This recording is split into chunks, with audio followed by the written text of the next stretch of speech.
মুসলমানদেরকে পিছন দিক থেকে আক্রমণ করা হলো, বেশ কিছু মুসলমান শহীদ হলো, প্রায় 70 জন মুসলমান শহীদ হলো। এরকম অবস্থায় রাসূল আকরাম সাল্লাল্লাহু আলাইহি ওয়াসাল্লাম পাহাড়ের উপরে কিনারায় গিয়ে আশ্রয় নিলেন। চতুর্দিক থেকে তীর বৃষ্টি আরম্ভ করলো। এরকম অবস্থায় রসুলকে বাঁচাবার জন্য এগিয়ে আসলেন হযরত আবু দুজানা রাদিয়াল্লাহু তাআলা। তিনি রাসূল আকরাম সাল্লাল্লাহু আলাইহি ওয়াসাল্লামকে জড়িয়ে ধরলেন, পিঠ দিলেন কাফেরদের দিকে। পিছন দিক থেকে তীর বৃষ্টি আসতেছিল। আবু দুজানা রাদিয়াল্লাহু তাআলা একটা তীরে রাসূল আকরাম সাল্লাল্লাহু আলাইহি ওয়াসাল্লামের শরীরে বিদ্ধ হতে দেননি। যুদ্ধ শেষে দেখা গেল আবু দুজানা রাদিয়াল্লাহু তাআলা শহীদ হয়ে গেলেন। তার পিঠ তীরের আঘাতে জাজরা হয়ে গেছে, কিন্তু রসুলের শরীরে একটা তীর তিনি লাগতে দেননি। এটাই ছিল ব্যক্তি মুহাম্মদের প্রতি আবু দুজানার ভালোবাসা। এই যুদ্ধ থেকে আর একটা ঘটনা আপনাদের সামনে বলি। সেই ঘটনা এখনো আসছে। সেই যুদ্ধে এক মহিলা, যুদ্ধে মুসলমানদের পরাজয়ের কিছুটা পরাজয় অবশ্য হয়েছিল, কথা শুনলেন। তিনি শুনতে পেলেন বাড়ি থেকে তার স্বামী মারা গেছেন। তিনি স্বামীর খুঁজে বের হয়েছেন বাড়ি থেকে, উহুদের দিকে দৌড়াচ্ছিলেন। পথে একজন বললেন যে আপনার স্বামী মারা গেছে। তিনি বললেন মারা গেছে, ঠিক আছে। সামনে আবার গেলেন, রসুলের কি হয়েছে? আরেকজন বললেন যে আপনার ভাই মারা গেছে। তিনি বললেন রসুলের কি অবস্থা? সামনের দিকে আবার গেলেন, তাকে বলা হলো আপনার বাবাও মারা গেছেন। তিনি আবারও বললেন রসুলের কি অবস্থা? এভাবে দৌড়তে দৌড়তে তিনি উহুদের ময়দানে পৌঁছে গেলেন। সেখানে তিনি বললেন রসুল আকরাম সাল্লাল্লাহু আলাইহি ওয়াসাল্লামের কি অবস্থা? তখন বললেন রসুল আকরাম সাল্লাল্লাহু আলাইহি ওয়াসাল্লাম আহত হয়েছে, তবে তিনি জীবিত আছেন। তখন তিনি বললেন আমাকে আল্লাহ রসুলকে দেখতে দাও। সাহাবা একরাম তাকে পথ করে দিলেন, তিনি রসুলের সামনে পৌঁছে গেলেন। রসুলকে যখন দেখলেন তিনি তখন বললেন কুল্লু শাইইন বা'দাকা জালাল ইয়া রাসূলুল্লাহ। হে আল্লাহ রসুল, আপনি জীবিত থাকলে পৃথিবীর সকল মুসিবত আমার কাছে তুচ্ছ। এই ছিল ব্যক্তি মুহাম্মদের প্রতি রাসূল আকরাম সাল্লাল্লাহু আলাইহি ওয়াসাল্লামের প্রতি সাহাবা একরামের ভালোবাসা। আজকে তো ব্যক্তি মুহাম্মদ নেই, আপনি কাকে ভালোবাসবেন? ব্যক্তি মুহাম্মদকে কি আপনি খুঁজে পাবেন? তিনি ইন্তেকাল করেছেন, তিনি কবরেই জীবিত আছেন। হাদিস শরীফ আছে কোন রসুলের দেহ পচে যায় না, গলে যায় না। আল আম্বিয়া ওয়া আহইয়াউন ফি কুবুরিহিম। নবীরা কবরের মধ্যে এক ধরনের জীবন যাপন করেন। ইন্নাল্লাহা হাররামা আলাল আরদি আন তাকুলা আজসাদুল আম্বিয়া। নবীদের দেহগুলা মাটির জন্য আল্লাহ হারাম করে দিয়েছেন, সেজন্য কোন নবীর দেহ গলে যাবে না, পচে যাবে না। আচ্ছা, এখন কথা হচ্ছে আপনি ব্যক্তি মুহাম্মদকে ভালোবাসার সুযোগ আপনার নেই, তাহলে আপনি কাকে ভালোবাসবেন? এক্ষেত্রেই আমাদেরকে কোরআন কি বলে? কুল ইন কুনতুম তুহিব্বুনাল্লাহ ফাত্তাবিউনি ইউহিব্বুকুমুল্লাহ। আল্লাহ বলেন যে তোমরা যদি আমাকে ভালোবাসো তাহলে হে মুহাম্মদ তুমি তাদেরকে বলে দাও, তোমরা যদি আল্লাহকে ভালোবাসতে চাও তাহলে আমাকেই অনুসরণ করো। আজকে মুহাম্মদ সাল্লাল্লাহু আলাইহি ওয়াসাল্লামের ভালোবাসা হবে মুহাম্মদের অনুসরণ। রাসূল আকরাম সাল্লাল্লাহু আলাইহি ওয়াসাল্লামের সুন্নতের অনুসরণ নামে হচ্ছে রসুলের ভালোবাসা। আপনি রসুলের সুন্নতের অনুসরণ করলেন না, শত শত গজল গেয়ে বেড়ালেন। আপনার জীবনে রসুলের সুন্নতের অনুসরণ নাই, আপনার পরিবারের রসুলের সুন্নতের অনুসরণ নাই, আপনার সমাজে সুন্নতের অনুসরণ নাই, আপনার রাষ্ট্রীয় জীবনের সুন্নতের অনুসরণ নাই। আপনি রসুলের ভালোবাসার গজল একের পর এক গেয়ে যাচ্ছেন। এই ভালোবাসার কোনো মূল্য আল্লাহর কাছে নেই। যদি আমরা সত্যিই আল্লাহ রসুলকে ভালোবাসতে চাই তাহলে আমাদেরকে ব্যক্তি মুহাম্মদকে যেমন ভালোবাসতে হবে, রসুলের সুন্নত, তিনি যেই সুন্নত আমাদের ব্যক্তি জীবনে দিয়েছেন সেই সুন্নতের অনুসরণ করতে হবে। আমাদের পারিবারিক জীবনে যিনি রাসূল আকরাম সাল্লাল্লাহু আলাইহি ওয়াসাল্লাম কি সুন্নত দিয়েছেন সেই সুন্নতের অনুসরণ করতে হবে। আমাদের সমাজ জীবনে রসুল যে সুন্নত রেখে গেছেন সেই সুন্নতের অনুসরণ করতে হবে। আর যে রাষ্ট্র জীবনে যে সুন্নত তিনি রেখে গেছেন সেই সুন্নতের অনুসরণ আমাদেরকে করতে হবে। তাহলে প্রকৃত রাসূল আকরাম সাল্লাল্লাহু আলাইহি ওয়াসাল্লামের ভালোবাসা হবে। এখানে একটা হাদিস নিয়ে আসা হয়েছে, আলাইকুম বিসুন্নতি ওয়া সুন্নাতিল খুলাফা আর-রাশিদিন আল মাহদিয়্যিন তামাসসাকু বিহা ওয়া আদ্দু আলাইহা বিন নওয়াজিস। এই হাদিসের অর্থ আমি যা বুঝেছি সেটাই আমি আপনাদেরকে বলেছি। এই হাদিসের অর্থ হচ্ছে রাসূল আকরাম সাল্লাল্লাহু আলাইহি ওয়াসাল্লাম বলেছেন, তোমাদেরকে আমার খুলাফায়ে রাশিদিনের অনুসরণ করতে হবে। রাসূল এমন কথা বলেননি আমার সাহাবাদের অনুসরণ করতে হবে। সাহাবাদের মধ্যে খুলাফায়ে রাশিদিনের চেয়ে বেশি জ্ঞানী সাহাবী ছিলেন আব্দুল্লাহ ইবনে আব্বাস। কোরআনের জ্ঞান তার অনেক বেশি ছিল, আবু বকর উমরের চেয়ে বেশি ছিল আব্দুল্লাহ ইবনে আব্বাস। কারণ রাসূল আকরাম সাল্লাল্লাহু আলাইহি ওয়াসাল্লাম তার জন্য দোয়া করেছিলেন। একবার হযরত উমর এবং আলী রাদিয়াল্লাহু তাআলা একটা ওসমান রাদিয়াল্লাহু তাআলা একটা বিষয় নিয়ে আলোচনা করছিলেন, কোরআনের একটা আয়াত নিয়ে। সে আয়াতের তাৎপর্য নিয়ে তারা দুইজনের মধ্যে মতদ্বন্দ্ব হলো। তারা দুইজনেই বললেন যে ইবনে আব্বাস তিনি অল্প বয়সী মানুষ, যখন রাসূল ইন্তেকাল করেন তিনি মাত্র 16 বছর না 18 বছর বয়স। এই সাহাবীকে ডাকা হোক, ইবনে আব্বাস তিনি কি বলেন কোরআনের অর্থ।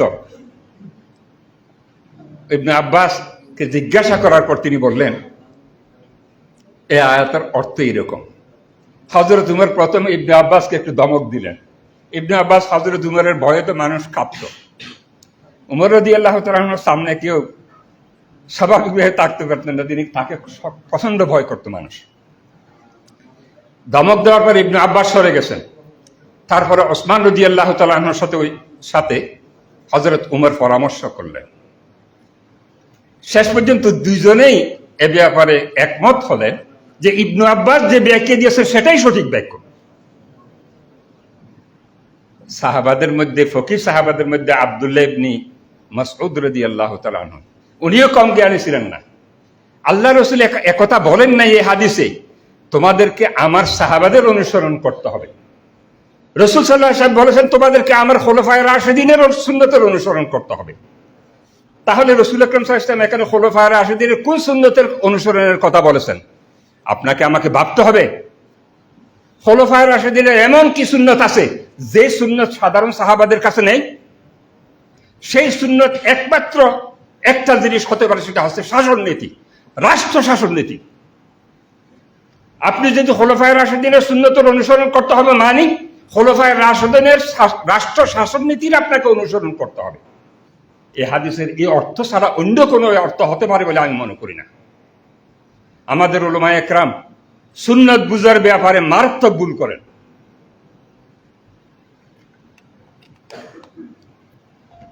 আমরা সুন্নত মনে করি দাড়ি, টুপি, লম্বা জুব্বা, এখানে প্রায় সীমিত ব্যক্তি পর্যায়ে। রাষ্ট্র পরিচালনার ক্ষেত্রে যে সুন্নত আছে এটা একজন মুসলমানও আমরা ভাবি না। আমার সমাজ জীবন পরিচালনার ক্ষেত্রে যে সুন্নত আছে এই মুসলমানরা এটা ভাবে না। আমার শিক্ষা জীবনে যে সুন্নত আছে মুসলমান ভাবে না। আমার অর্থনৈতিক জীবনে যে সুন্নত আছে মুসলমান ভাবে না। আমার সাংস্কৃতিক জীবনে যে সুন্নত আছে মুসলমান ভাবে না। বর্তমান যুগের মুসলমানদের অবস্থা হচ্ছে এরকম যে মুসলমান অনুষ্ঠান শুরু করে কোরআন তেলাওয়াত দিয়ে, তারপরে রাসূল আকরাম সাল্লাল্লাহু আলাইহি ওয়াসাল্লামের শানে দুই একটা গজলে পড়ে, ইসলামের সঙ্গীতে পরিবেশন করে। তারপরে যখন শোক প্রস্তাব আনা হয় তখন এক মিনিট দাঁড়িয়ে নীরবতা পালন করি। আরে ভাই, এটা কি শুরু করলেন? কোন সুন্নত, কোন রাসূল, কোন সাহাবী এই কাজটা করেছিলেন বলেন তো? এটা সংস্কৃতি। এই সংস্কৃতির ক্ষেত্রে রাসূলের অনুসরণ আপনারা করতে পারেন না মুসলমান? রাসূল আকরাম সাল্লাল্লাহু আলাইহি ওয়াসাল্লাম শোক প্রস্তাব যখন আসছে তখন তাদের জন্য দোয়া করেছেন। আল্লাহ বলেছেন রব্বানা ইগফির লানা ওয়া লিইখওয়ানিনা আল্লাযীনা সাবাকুনা বিল ঈমান। আমাদেরকে শিখিয়ে দিয়েছেন আল্লাহ মুসলমানদের মৃত মানুষের জন্য আমাদের কি করতে হবে। রাসূল আকরাম সাল্লাল্লাহু আলাইহি ওয়াসাল্লাম তাই করেছিলেন। কিন্তু এক মিনিট নীরবতা, এটা কোথায়, কোন দেশ থেকে আনলেন এই সুন্নত? এটাই হচ্ছে আমাদের মুসলমানদের বর্তমান সুন্নত ভাই। আমার খুব দুঃখ লাগে, আমরা যখন পারিবারিক জীবনে কিছুটা আমরা ইসলাম মানি, কিন্তু সমাজ জীবনে আমাদের কতটুকু ইসলাম মানা হয়? আমাদের শিক্ষা জীবনের বর্তমানে কি অবস্থা? শিক্ষা ব্যবস্থাকে কোন পর্যায়ে নেওয়া হয়েছে? এখন স্কুলে গিয়ে আপনাকে নাটক করতে হবে, স্কুলে গিয়ে নাচানাচি করতে হবে, গান গাইতে হবে, ছেলে মেয়েদেরকে এটাই শিখাতে হবে। আমরা যখন ছোটকালে লেখাপড়া করেছি, আমাদের এগুলা ছিল না। স্কুলে আমরাও পড়েছি, তখন কি আমরা শিক্ষিত হইনি? এগুলো না শিখলে কি মুসলমান শিক্ষিত হতে পারবে না? মুসলমানদের শিক্ষা ব্যবস্থায় ইসলাম থাকবে না, সুন্নত থাকবে না, এটা কি করে হয়? আপনি বিজ্ঞান পড়াতে গিয়ে ডারউইনের বিবর্তনবাদ পড়াবেন, বিবর্তনবাদ কি ইসলামের সাথে যায়?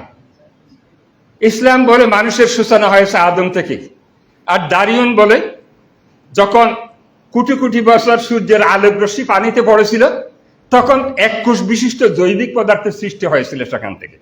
ওই জৈবিক পদার্থ এমিবার মতো বংশবৃদ্ধি করেছে জ্যামিতিক হারে।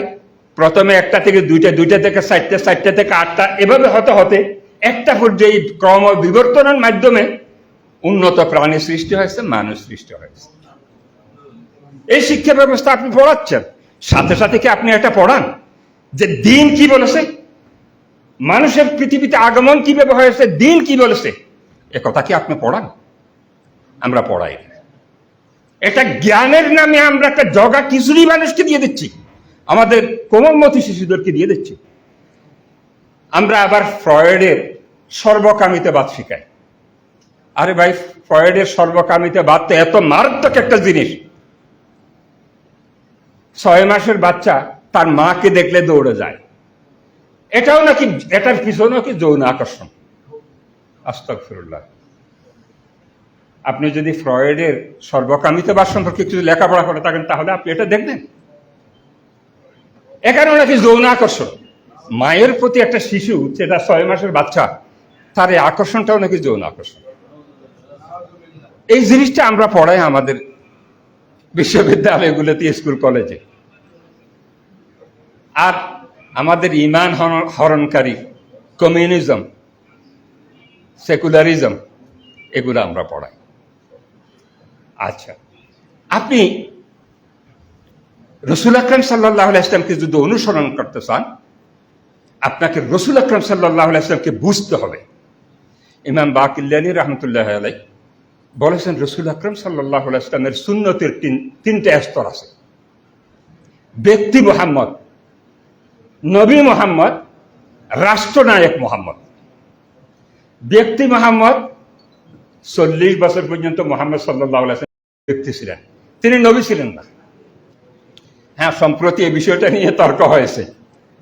আচ্ছা, আসলে নবী হিসেবে মনোনীত হওয়া, নবী হিসেবে স্বীকৃতি লাভ করা, দুই জিনিস। এটা যারা বুঝতে পারেনি, নবী হিসেবে আল্লাহ তাকে সৃষ্টি করেছেন, কিন্তু তিনি নবী হিসেবে স্বীকৃতি লাভ করছে 40 বছর পরে। এই জিনিসটা না বুঝার কারণে সম্প্রতি এটা নিয়ে বিতর্ক হয়েছে। যা হোক, রসুল আকরাম সাল্লাল্লাহু আলাইহি ওয়াসাল্লাম যতদিন পর্যন্ত নবী হিসেবে স্বীকৃত হয় নাই, জগতের কোন মুসলমান কি বলেছে রসুল আকরাম সাল্লাল্লাহু আলাইহি ওয়াসাল্লামের অনুসরণ করতে হবে, তার সুন্নতের অনুসরণ করতে হবে? কেউ কি বলেছেন কখনো? তাহলে ব্যক্তি মুহাম্মদ অনুসরণীয় নয়। অনুসরণীয় কখন? যখন তিনি নবী হলেন, তখন তার অনুসরণ আমার উপর ফরজ হল মুসলমান হিসেবে। মুসলমান হিসেবে যখন তিনি নবী হলেন, তখন থেকেই তার অনুসরণ করা আমার উপর ফরজ হয়ে গেল। রাসূল আকরাম সাল্লাল্লাহু আলাইহি ওয়াসাল্লাম নবী হিসেবে যা আমাদেরকে যে আদর্শ নিয়ে আসছেন, সকল আদর্শের অনুসরণ আমাকে করতে হবে। যদি আদর্শের অনুসরণের ক্ষেত্রে ন্যূনতম দ্বিধাদ্বন্দ্ব আমার মন অন্তরে থাকে, তাহলে কোরআনের একটা আয়াত বলে, তুমি মুমিন নাও, তুমি মুমিন নাও। ন্যূনতম অপছন্দ করলে, রাসূল আকরাম সাল্লাল্লাহু আলাইহি ওয়াসাল্লাম নিজেও বলেছেন যে লা ইয়াকুনু আহাদুকুম মুমিনান হাত্তা ইয়াকুনু হাওয়াহু তাবাআন লিমা জিতু বিহি। তোমাদের কেউ ততক্ষণ পর্যন্ত মুমিন হতে পারবে না যতক্ষণ না আমি আমার আনা আদর্শ তোমার কাছে অধিক প্রিয় হবে। আমার কাছে ডারউইনের বিবর্তনবাদ পছন্দ হয়, নবীর আদর্শ পছন্দ হয় না। আমি নিজেকে কিভাবে মুসলমান ভাবি? রসুল তো বলেছেন যে আমার আনিত আদর্শ তোমার কাছে সর্বাধিক প্রিয় যতক্ষণ পর্যন্ত না হবে তুমি ততক্ষণ মুমিন হতে পারবে না। আমার কাছে সেকুলারিজম ভালো লাগে, ইসলামিজম আমার ভালো লাগে না, আমি কিভাবে মুসলমান? আল্লাহর আইন আমার ভালো লাগে না, মানুষের তৈরি আইন আমার ভালো লাগে, তাহলে আমি কিভাবে মুসলমান? একটু ভাবুন, নিজেকে একটু ভাবুন, তা আমি কিভাবে মুসলমান হলাম? আল্লাহ রসুল বলতেছে আমি যে আদর্শ নিয়ে আসছি আল্লাহর পক্ষ থেকে, যতক্ষণ পর্যন্ত তোমার কাছে আমার আদর্শ অধিক প্রিয় না হবে ততক্ষণ পর্যন্ত তুমি মুমিন হতে পারবে না। কিন্তু আমরা হচ্ছে কি, আমার কাছে আল্লাহর আইন ভালো লাগে না। আমি একজন প্রসঙ্গক্রমে একটা সিরিয়ার একজন খ্রিস্টান আইনজীবীর একটা কথা বলি। ফারেস আল খৌরি, সিরিয়ার একজন বিখ্যাত আইনজীবী। তিনি তার জীবনীতে লেখা আছে, তিনি এক জায়গায় বক্তৃতা দিয়ে গিয়ে বলেছিলেন যে ইসলামের আইন পৃথিবীর সেরা আইন, পৃথিবীর শ্রেষ্ঠ আইন। তারপরে তিনি বলেছিলেন ইসলামের হক ব্যবস্থা এটা যদি কায়েম করা হয়, আজকে যদি দামস্কে একজন চোরের হাত কাটা হয়, সিরিয়ার আরেকটা শহর, সেখানে একজন খুনিকে খুনের অপরাধে তার মাথাটা কেটে নেওয়া হয়, মাথা কেটে নিতে আমি অবশ্য সৌদি আরবে দেখেছি, মাথা কেটে নিয়েছে আমার সামনে। আর যদি হালব শহরে অথবা আলেপ্পা যেটা বলি, হালব শহরে যদি একজন নারীর মুখে যে লোক অ্যাসিড মেরেছে তার মুখে অ্যাসিড ঢেলে দেওয়া হয় ইসলামের বিধান অনুযায়ী, আরেক শহরে যে কোনো নারীকে ধর্ষণ করেছে তার উপর 100টা বেত্রাঘাত করা হয়, কালকে থেকে এদেশে অপরাধ কমে যাবে। আজকে আপনি অ্যামনেস্টি ইন্টারন্যাশনাল প্রতি বছরের রিপোর্ট আপনি দেখেন, পৃথিবীর সবচেয়ে কম অপরাধ হয় কয়েকটা রাষ্ট্রে, তার মধ্যে সৌদি আরব। এরপরে আসে মালদ্বীপ। মালদ্বীপে একটা ম্যাগাজিনে পড়েছিলাম 20 বছরে একটা মানুষ খুন হয়েছিল। এই যে মালদ্বীপ, কারণ কি জানেন? মালদ্বীপের শতভাগ মানুষ মুসলমান, অমুসলিম একজন নেই। হাফেজ আব্দুল আজিজ মক্কির দাওয়াতে একটা বিশাল ঘটনা আছে, সকল মানুষ একসাথে ইসলাম গ্রহণ করেছিলেন। এরপরে আসে দক্ষিণ এশিয়ার রাষ্ট্র ব্রুনাই, এবং আফগানিস্তানে যতদিন তালেবানের শাসন আছে ততদিন সেখানে অপরাধ সবচেয়ে কম হয়। আজকে যদি আমি বাংলাদেশে বলি, আপনি বাংলাদেশের বাইতুল মোকাররমের সামনে একজন খুনির মাথা কেটে নেন, প্রকাশ্য মাথা কেটে নেন, চট্টগ্রামে একজন দর্শনকারীকে ওইভাবে শাস্তি দেন, একজন চোরের হাত কেটে নেন আরেক শহরে, বাংলাদেশে অপরাধ থাকবে না। যারা সরকারি সম্পদ লুণ্ঠন করেছে এরা কারা? আমি একটা গবেষণা করেছি, খোলাফায়ে রাশেদিন, নবুয়তি শাসন ও খোলাফায়ে রাশেদিনের যুগে সুশাসন, একটা বই আমি লিখেছি, তবে প্রকাশ করা হয়নি এখনো। এই গবেষণা করতে গিয়ে আমি দেখেছি রসুল এবং খোলাফায়ে রাশেদিনের যুগে সরকারি অর্থ আত্মসাৎ করেছিল এই ধরনের একটা ঘটনাও পাওয়া যায় না, একটা ঘটনাও পাওয়া যায় না। কেন ভাই? তাদের যুগে দুর্নীতি ছিল না। আজকে মুসলমান পরিচয় দিই দুর্নীতিতে ভরা। সেদিন আমাদের জ্বালানি উপদেষ্টা বললেন যেদিকে যাই শুধু দুর্নীতি আর দুর্নীতি, দুর্নীতি আর দুর্নীতি। এই দুর্নীতিগুলো করে কারা? আমি আপনি যারা মুসলমান নামদারি, এই মুসলমানগুলোই করে। মুসলমান কিভাবে সরকারি সম্পদ আত্মসাৎ করে বুঝে আসে না ভাই। কারণ আমার জীবনে ইসলাম নাই, আমার সমাজ জীবনে ইসলাম নাই, আমার রাষ্ট্রীয় জীবনে ইসলাম নাই। আমি যেটা বলছিলাম যে ইমাম বাকিলানী রহমতুল্লাহ আলাইহি বলেছেন যে রাসূল আকরাম সাল্লাল্লাহু আলাইহি ওয়াসাল্লাম ব্যক্তি মুহাম্মদ, নবী মুহাম্মদ, রাষ্ট্রনায়ক মুহাম্মদ। রাসূল আকরাম সাল্লাল্লাহু আলাইহি ওয়াসাল্লাম একটা রাষ্ট্র প্রতিষ্ঠা করেছিলেন। সেই রাষ্ট্র তিনি 10 বছর শাসন করেছেন। 10 বছর, 8 বছর প্রায় শাসন করেছিলেন।